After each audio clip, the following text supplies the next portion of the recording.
சுடாடு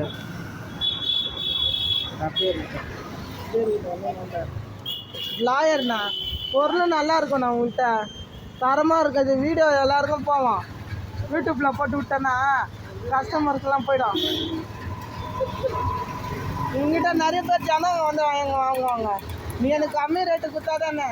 கம்மி ரேட்டு தானே கொடுக்குறேன். எவ்வளோ பார்த்து கொடுண்ணா. 90 ட்ராயரு 80 ரூபா கொடு. சைஸை பாரு, துணியை பாரு. 100 ரூபா கூட வாங்கி தரேன். மொதல் வந்து துணி சைஸு ட்ராயர்லாம் அனுப்போண்ணா. இந்த ஜெட்டி தாண்ணா. தோண்ணா இதே சைஸ் தான். ஓகே இந்த அப்படி அதே தான் அப்படி 2 கொடுண்ணா. 2 கலர் நீனே எடுத்துக்கோ. கலர் நீனே எடுத்து. இதா 140 140 60 ரூபா கொடு. அப்படிலாமா?